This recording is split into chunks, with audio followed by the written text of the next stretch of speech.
నమస్తే KSK TV news కి స్వాగతం. నేను రియా. ముందుగా వార్తల్లోని వివరాలను గుత్తి ప్రభుత్వ ఆసుపత్రిలో గర్భవతులకు అన్నదాన కార్యక్రమం చేపట్టిన జనసేన నాయకులు. Reporter KSK Sunil. అనంతపురం జిల్లా గుత్తి ప్రభుత్వ హాస్పిటల్ నందు శుక్రవారం గుంతకలి ఎమ్మెల్యే గుమ్మనూరు జయరాం మరియు గుత్తి మండల తెలుగుదేశం పార్టీ ఇన్ఛార్జ్ గుమ్మనూరు నారాయణ ఆదేశాల మేరకు గుత్తి జనసేన పార్టీ వారి ఆధ్వర్యంలో జన సైనికుడు రంగా ముఖ్య సహకారంతో స్థానిక గవర్నమెంట్ హాస్పిటల్ నందు గర్భవతులకు అన్నదాన కార్యక్రమం చేపట్టారు. ఈ సందర్భంగా వారు మాట్లాడుతూ ప్రతి శుక్రవారం ప్రభుత్వ వైద్యశాలకు వచ్చే గర్భవతులకు ఎమ్మెల్యే గుమ్మనూరు జయరాం, గుమ్మనూరు నారాయణ ఆదేశాల మేరకు అన్నదాన కార్యక్రమం చేపట్టడం జరిగిందని తెలిపారు. ఈ కార్యక్రమంలో చిన్న వెంకటేశ్లు, పాటేల్, సురేష్, బోయగడ్డ బ్రహ్మయ్య, వెంకటపతి నాయుడు, బసనేపల్లి రంగా, మిద్దే ఓబులేషు, మురళీ నాయక్, హసన్ బాషా, ధనుంజయ, గుత్తి మండల కమ్మ సంఘం అధ్యక్షుడు బోర్వెల్ నాగరాజు మరియు తెలుగుదేశం పార్టీ నాయకులు, కార్యకర్తలు పాల్గొన్నారు.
వీడియో కనిపిస్తున్నావా? నా చూడన్నా, ఇట్లానా నా చూడన్నా.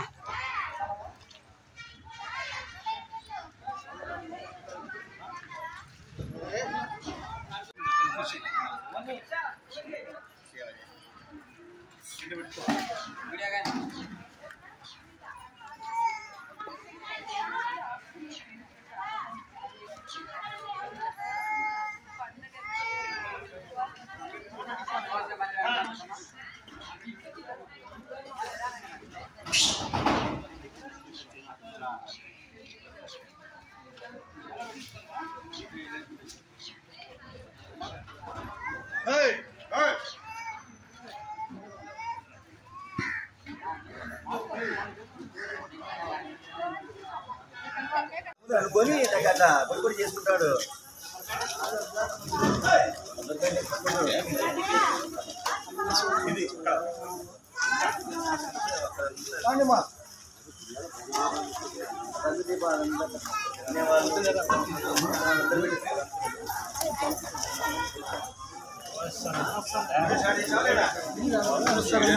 అమ్మా రైలు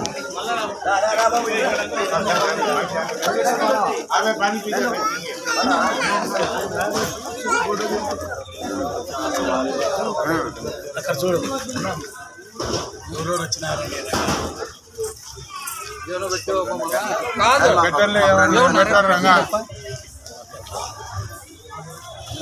వాయిస్ వస్తుంది.